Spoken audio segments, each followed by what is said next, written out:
welcome back to another one. As you can see from the title of this video, I'm going to be talking about best baits for fall and those colder water temperatures. I'll lay them out real quick. I actually lost my favorite one yesterday, which is pretty sad. I think I caught 6 bass yesterday. If you follow Instagram, you saw it already. Caught a whole bunch of fish on it, but the number one bait I preach about all the time on my Instagram page is these baits right here, the chatterbaits.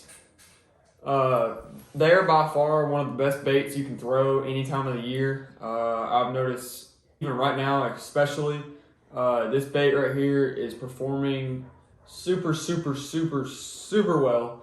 Those fish right now, they're doing a lot of chasing shad and bait fish. You know, what you got to know what kind of bait fish you have in your body of water, whether it's bluegill or shad, you know, anything like that. You need to figure that out. Anyway, like I was saying, so yeah, you guys need to study what kind of bait fish you have in your body of water, and also what water clarity your water is. That determines what color chatterbait you should be throwing.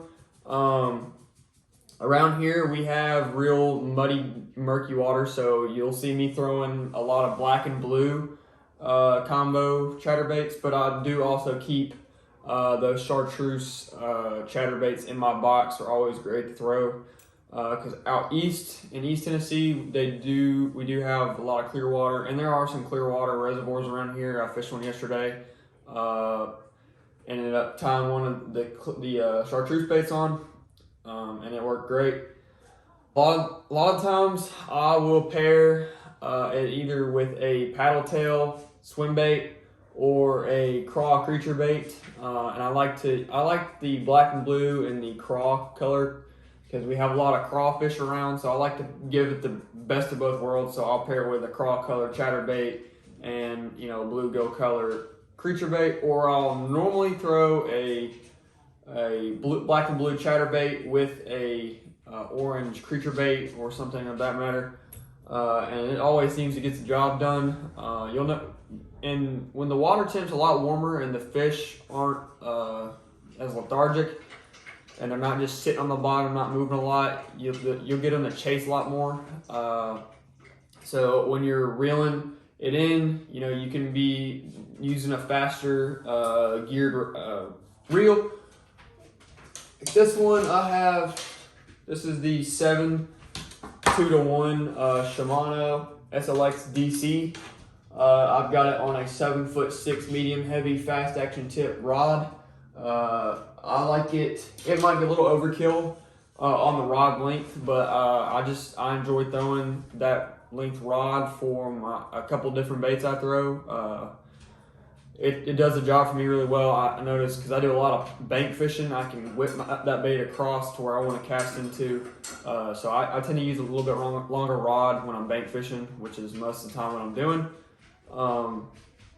But that setup does really well for me. I've caught 90% of my fish from, let's see, May have been caught on chatterbait.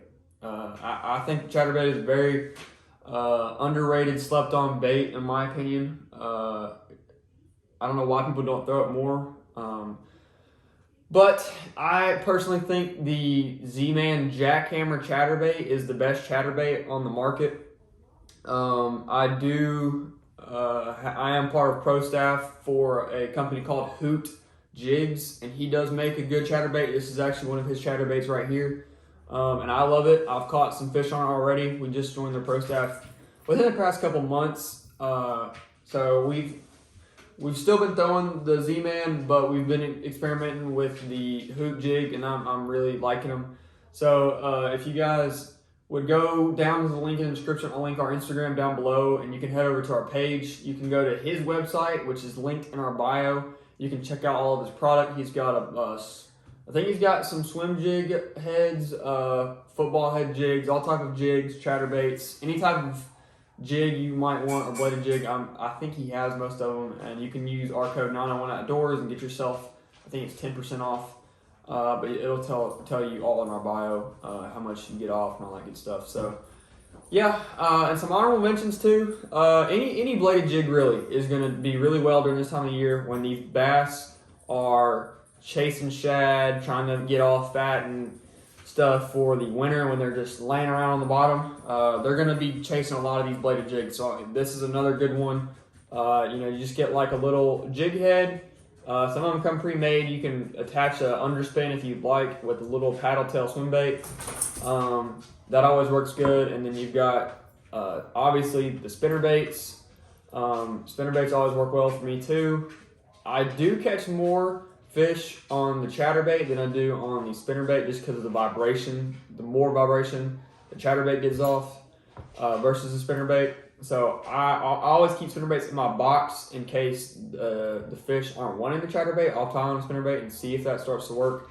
And 9 times out of 10 it does. So I always keep spinnerbaits in my box, but 9 times out of 10, if I'm going to throw a bladed jig, it's going to be a chatterbait to start with. And if that doesn't work, I'll switch it up. Oh, so pro tip. Not even really a pro tip. Just if you guys didn't know this,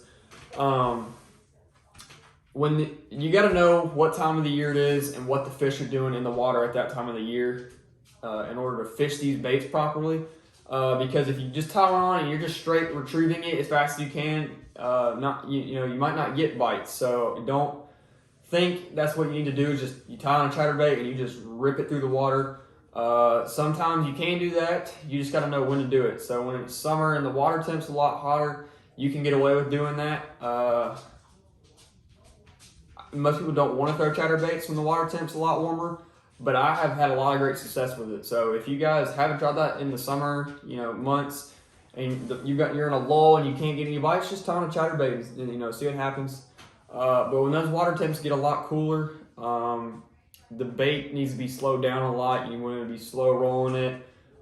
You can straight retrieve it, or you can add in a couple bumps here and there, or stop it and start it, speed it up here and there. That's what I've been doing a lot. You'll see a lot. It'll trigger a lot of reaction bites out of the bass.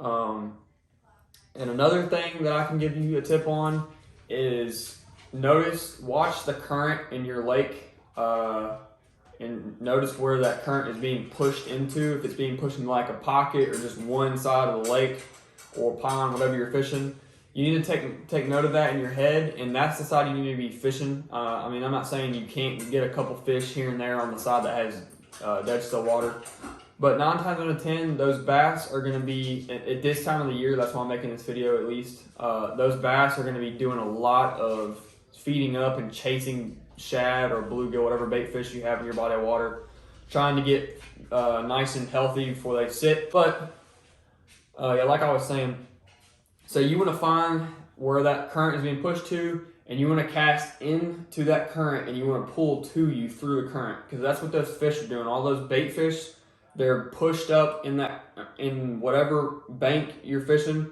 where that current's blowing in. Those fish are going to be sitting a little deep, waiting to ambush those shad or those bluegill or what kind of bait fish you got in your lake.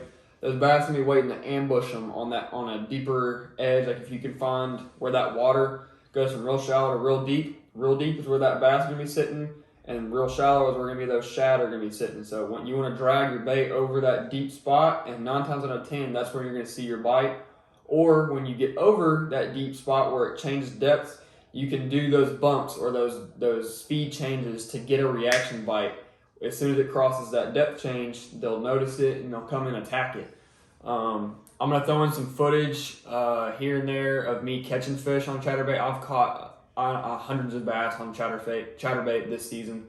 I've just absolutely tore these bass up on the chatterbait. So if you guys found any of these tips helpful, please let me know down in the comment section below, and it really helps us out if you give this video a like. If you did take anything away from it, we're really trying to push our YouTube channel out to other viewers and get our name out there. We want to try to make a living off of YouTube, but we're just trying to make good quality content for you guys. So like I said, if you did enjoy this video, please be sure to give it a thumbs up button. Alright guys, that's going to wrap up this video. If you guys did enjoy this video, please be sure to smash that like button and subscribe, or at least consider subscribing. We're really trying to grow our channel and do something with this page.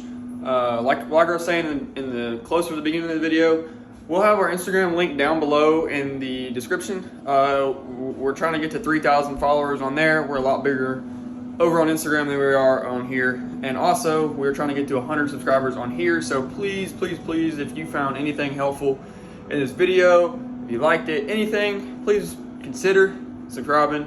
It really helps me out a lot. And yeah, we will see you guys in the next one. Peace.